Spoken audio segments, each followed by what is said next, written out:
Hello y'all, and welcome to the Young Folk Knits podcast. Let's chat about some knitting.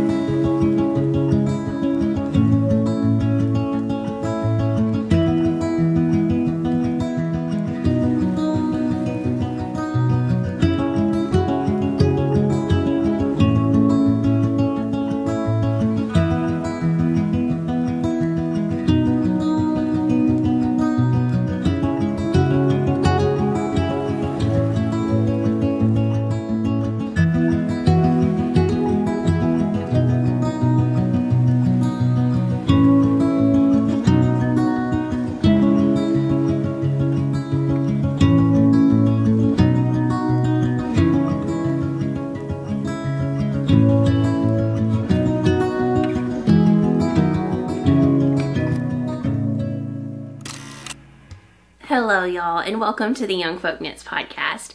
If you're new, then thank you so much for joining me today, and if you're a returning viewer, then welcome back. My name is Casey, and here on this channel I really like to chat about knitting, spinning, sometimes crochet, painting, and I also love to share about living on a small farm in Arkansas with my husband and our children, where we are beekeepers.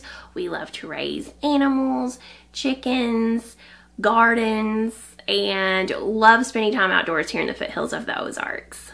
It's been a little bit since I have done a regular podcast style episode, and I actually have a few finished objects to share with you. I have some test knits, some soon to be cast on whips, and some spinning plans that I am excited to chat with y'all about. It is now mid-February, and here in Arkansas we're having some really nice days. Today's about 60 degrees. Tomorrow I think it's going to be around 70 degrees. And then we're going to have lows back below freezing coming up. Hang on, let me cue up my David Attenborough voice. A little known fact. Arkansas, not a widely known fact. Arkansas, one of the southern states, has more than the standard 4 seasons seen in other parts of the United States. Beginning the year, we have winter, soon followed by full spring. Winter is not over. We then see second winter, slyly re-entering the equation, followed soon by our current season, spring of deception. Little do they know, third winter will soon be on its way. As we are now in the spring of deception, we're having lots of very mild days, and the bees are starting to come out a little bit of their beehives, so it's nice to see that they're still alive and doing well after the coldest winter months. And it also means it's time to start that garden planting. So in the next few days, I have plans to start some seeds. We've also got the ground ready to plant our potatoes, which we will probably do in the next few days. So we are really enjoying the nice weather from the spring of deception. Before we get into all the knitting, I do want to share about our sponsor for today's video. Zenf Optical has a wide range of modern and classic super fun glasses that you can either use as blue light blocking glasses, or if you need a prescription, you can get prescription glasses. They recently sent me some new glasses, which I got to pick out, and I'm excited. They just came in the mail. So I'm going to open this box up and we can try them on. First of all, they come in this really nice package, which says Zenf on it. It sort of reminds me of the Apple packaging where you open it and pull it out. It's nice and heavy duty, so the glasses are well protected. And I think this will be nice to store your glasses in too, like a glasses case. So it has this little tab, you can just pull it open. All right, so first of all, it comes with a nice lens wipe. And here are the glasses. They are the Sarah frame. I love the rectangular frames. I'm really into big oversized frames right now, but I think that the gold frame around the lenses looks super classic and vintage while being modern at the same time.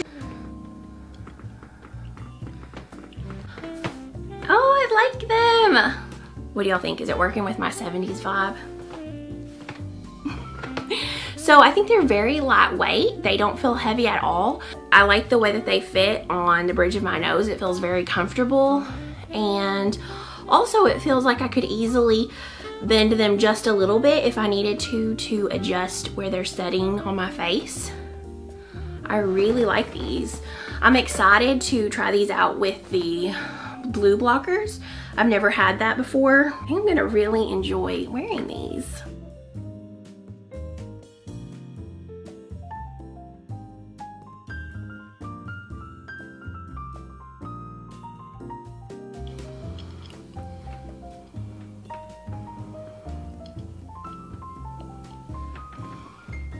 So one of the things that I felt like I really appreciated about Zinf is that their prices were very reasonable.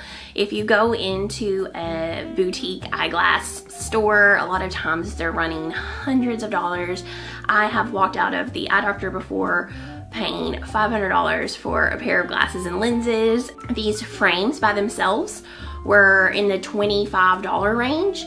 And that was before the lenses. With the lenses, I think they're running you around $60 for the whole thing.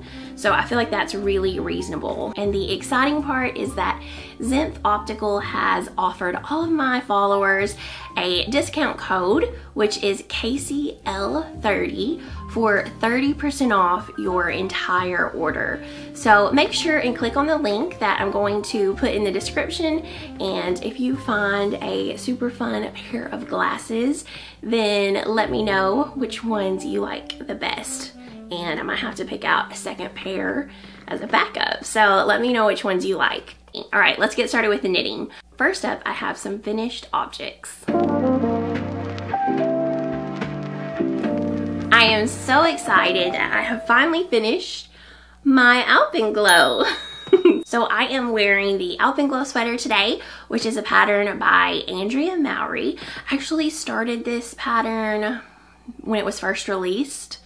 No, I didn't start it when it was first released, but I did start it like, maybe started it a month after it was released because it was the Rhinebeck sweater. And even though I wasn't going to Rhinebeck last year, I wanted to wear it in solidarity. And 6 months later, I did finish it. So I did not make it for Rhinebeck, but it is done now and I absolutely love it. If you have been following along with me for a while, then you know that I was really determined to finally make a circular yoke sweater that fit, and it has been accomplished. Based off of my full bust measurement, I had been knitting the size 6 to try to get a little bit of positive ease in most sweaters. For Andrea Mowry sweaters, that would be a size 6. However, I found that because I have a large difference between my full bust measurement and my upper bust measurement and my waist measurement, that sweaters were not fitting me in the way that I had envisioned. They were not my preferred fit when I got done. So this time I decided to go down to a size 5, and that would give me 0 positive ease, or very, very little positive ease on my full bust measurement. And I decided to just knit the size 5, but knit my yoke a little bit longer. So that is what I did. And I knit this out of Quince & Co. Honey as this contrast color. This is Farmer's Daughter Fiber Surrey. Then I have Quince & Co. Shell, which is this pink color. And then my spin cycle color is Mississippi Marsala. So it definitely has a lower contrast feel to it with the spin cycle, but that is exactly what I was going for. And I am very pleased with the results. I really, really love how the sweater turned out in the end. Something I absolutely love about a top-down sweater, which is the main reason that I just almost won't knit a bottom-up sweater, is the fact that this part right here is the most important part to get my fit correct, and I really need to try it on as I go. I was able to try this on as I went, and I was able to see that I needed to increase the yoke depth by a whole repeat for sure of what she had called for. And if I had been knitting it bottom up, I really would not have been able to tell that until I was done, and I would have had to then go back and rip all the way back out. So I find that it's really important most of the time for me to knit a top-down sweater. Otherwise, it's just gonna have to be really oversized to ensure I'm not gonna run into problems later on. So this is the bottom of the sweater, and I really like the corrugated ribbing. I ended up doing a tubular bind off, and I did this tubular bind off of the 2x2 rib before I had learned a new technique of doing the sewn bind off without rearranging your stitches. And I think it looks so much better by doing the other way. This way, I don't really like how you're doing a little cable to rearrange your stitches into 1x1 rib before you bind off. So I'm gonna link that bind off that I'm talking about that I really love. I'll link that in the description. But this is the fit. I think that the arms turned out perfect. The length of everything I really like. I like it over a dress. I'm wearing it with some relaxed chambray pants, but I just really, really am happy with this sweater and how it turned out. I feel like the neckline is a good fit, and I love it. So I think in future sweaters, I will probably stick to a similar formula of knitting the size 5 and knitting a longer yoke depth if I need to. And then I can also always add stitches at the underarm if I need to, and then decrease them back out under the bust. But I am very, very pleased with this sweater, and I'm so glad it's finally done. The next finished object I have is this headband, which is a pattern by Suvi's Knits on Instagram. She has some beautiful knitwear patterns, and I also finished this a while back, but I haven't had a podcast episode to share it with you since it was done. This is knit in a tube with magic loop, and you knit the contrast colors as you go, but then you are going to go back and crochet these vertical stripes after the fact or while you're going to create this window pane plaid pattern. So I used Ishire Alpaca 1 in rust, so that's lace weight, and I actually held 3 together for my main color. And then for my contrast color, I held Alpaca 1 with an Alpaca 2 in the color Peach, I believe, or Peach Stone, something like that. But I had those 2 yarns held together to create my contrast color. It's fuzzy and soft. Here is the fabric. I love how soft it is.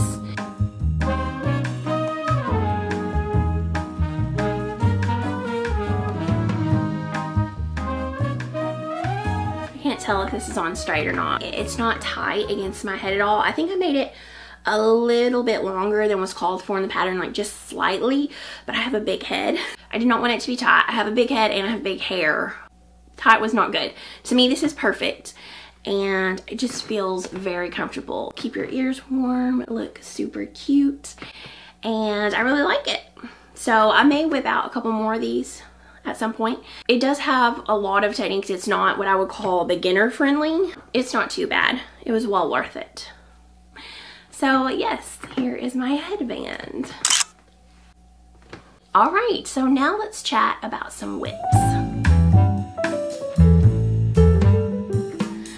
My first whip is one that I am actually almost done with, and it is my test knit for the Farnham sweater by Sophie, who is the Knit Pearl Girl on Instagram. And this sweater is actually coming out on Friday, so it's almost time for it to be released. I absolutely love it. It is a drop shoulder sweater, and the neckline is a sort of mock neck, turtleneck type situation there. And it has these beautiful shoulder details of short row shaping to get this gorgeous stripe pattern. I love it so much. And then you sort of have these oversized sleeves, some nice twisted rib, which my hands hate, but it is pretty cool. I made mine a little bit bigger than was called for. Her version is cropped. I knit mine long. I knit it oversized. I just wanted a big, squishy, flowy, drapey sweater, and I got it, and I love it. So this is the size extra large.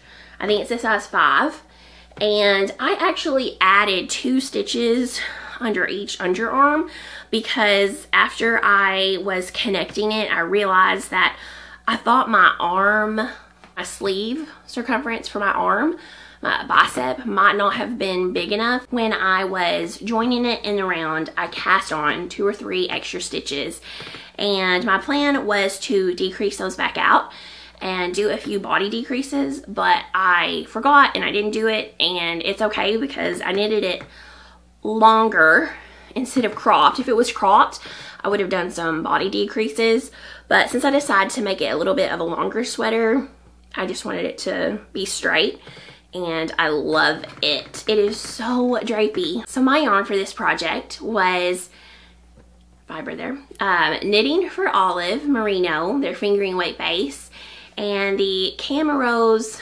Minatsol, I think is how you say it. It is a super fluffy and soft yarn. I love it. The thickness of it is very close to mohair, whereas a lot of Surrey bases that I get are more like the equivalent 2 strands of mohair. So I think this is very, very close to 1 strand of mohair. Maybe a little bit more, but very close. And this is like my new favorite combo. Look at those colors together. It's just so creamy. This one's very warm and this one's cool. So it sort of creates this neutral that I really, really like. And this it just looks so elegant. I love these together. Sophie said that we just needed to complete the yoke, a sleeve, and the collar.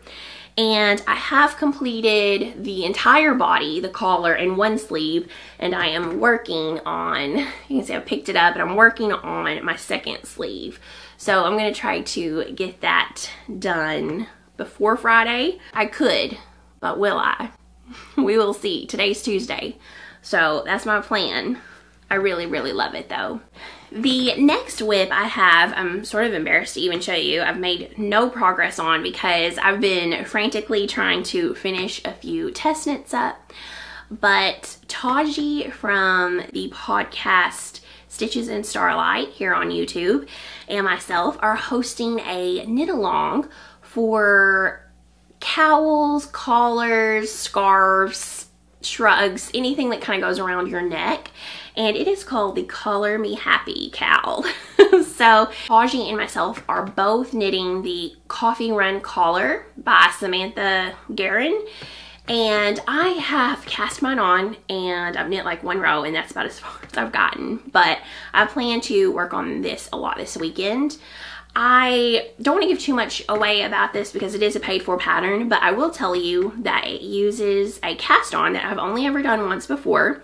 You could substitute it for a tubular cast on and it gives it the same look, but this is called the alternating cable cast on.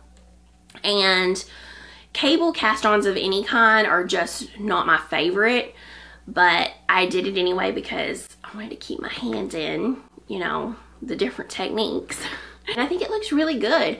I think if you do a tubular cast on and it looks messy a lot of the time, this is an excellent option to substitute. So you're actually getting that rolled look in the cast on, whereas with the tubular cast on it takes a few rows to complete it. This you complete right there in the cast on itself. It has some nice stretch to it, but it's still nice and stable because it's that cable cast on. So I've got that ready to go, and I am using the Sanus Garn Double Sunday, and I cannot remember the name of this yarn, but it is this olive green color.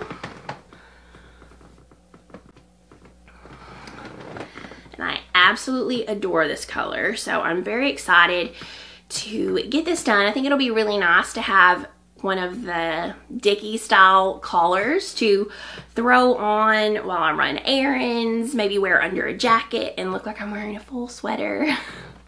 So I really, really like this pattern, and I plan to try to get through this pretty quickly. There's no sleeves, there's no joining. I think it's going to be really nice. All you need is some size 6 needles, circular needles, and some DK or the equivalent. In the sample she uses Sonder fingering, I think the Sonder 4-ply, plus their mohair base, which is called Halo or Haze. What is it called? Anyway, their mohair base. And I'm allergic to mohair, and I did not have any Surrey in the right color, so I decided to just use some DK yarn, and it is looking really good so far. So I'm gonna keep working on that, try to bust it out quickly.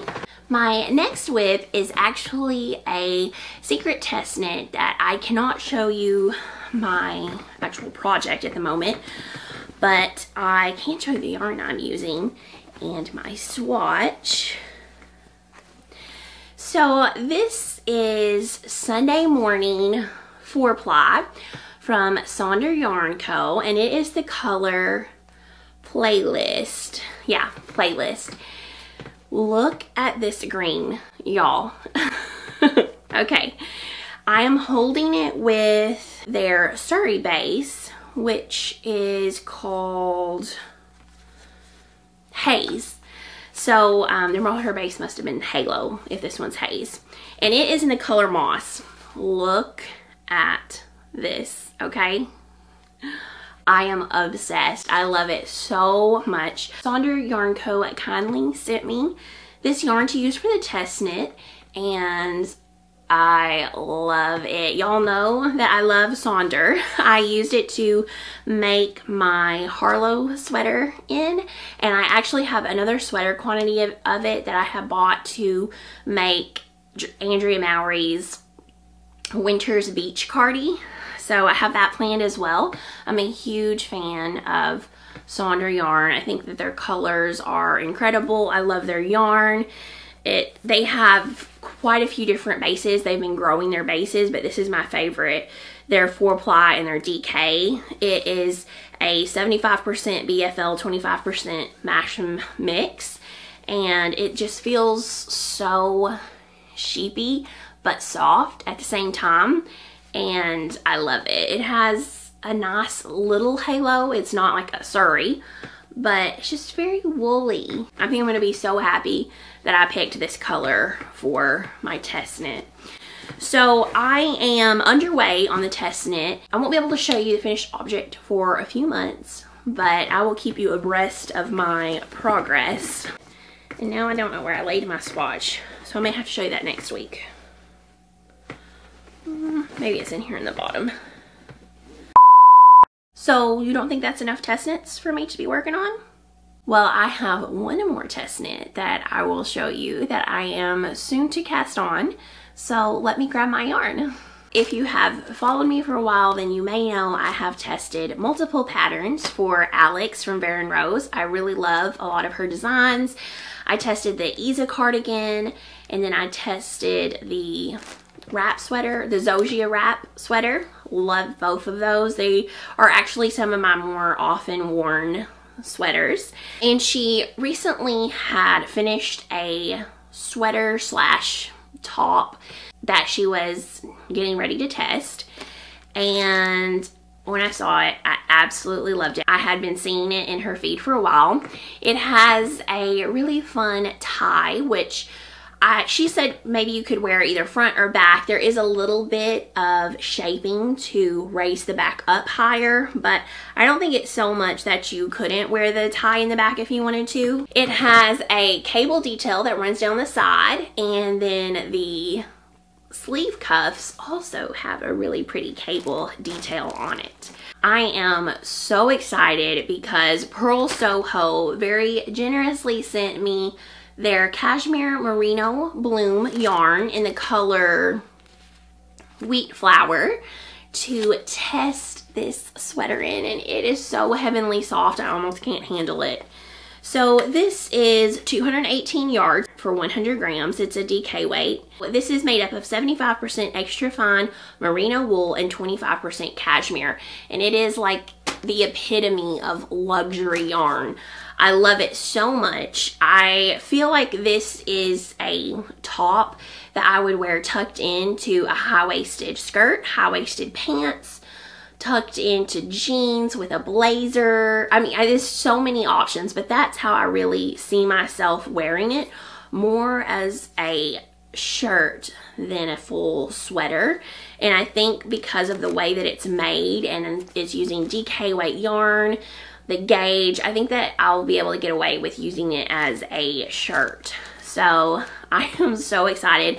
Today I am going to wind my yarn up and cast this on and get going on my test knit. I am so ready to get knitting with this. I've actually used this yarn before for a classic ribbed hat by Pearl Soho, and I use their sort of tomato red color. I can't remember what it is, but it is one of the softest items that I own. I love it. I'm almost scared to wear it. I love it so much. I'm afraid it's gonna get snagged or something happen to it. Look at this squish and bounce.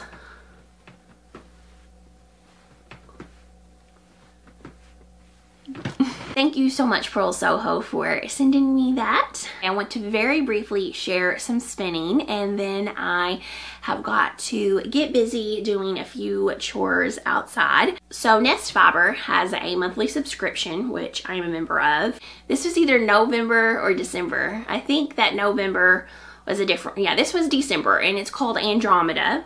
So I have spun up half of it. I'm doing a fractal spin. So to do this, I split my yarn in half vertically down the center. So this is 1/2 of my 4 ounces, or that 1/2 that I pulled off and spun. And to do a fractal spin, I then have my other half, which I split in half again. And I am spinning that up. It's almost done. I only have about that much left of fiber. So then you apply those together to get a little bit more of a slow gradient on your color shift. And I'm super excited to get that applied together. I should be able to finish spinning that up today, and I'll probably let my bobbins rest and apply it together maybe Friday. I also had ordered a color from Hello Yarn. I think this was just a one-off color, or it may have been a color from a long time ago. I don't know. But this is called Hiding Trolls, and it is a 70s merino wool top. I just love the colors in it. It just looks super grungy, and I think it would make a really fun hat. So I am going to spin this up, probably fractal as well, and I plan on making a hat out of that. I've got my Corriedale ready to go for a sweater spin, but I want to do one more skein, sort of like a one-off skein by itself, before I dive into a sweater quantity, in the hopes that I'll have a little bit more practice for it to be as consistent as I possibly can at this point in my spinning venture. That's all the knits I'm going to chat about today. I had a few other things, but I'm running short on time. I have chatted the day away, so I will just share the rest with you next time.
hope that you are enjoying some nice weather right now as well. And until next time, happy knitting, y'all.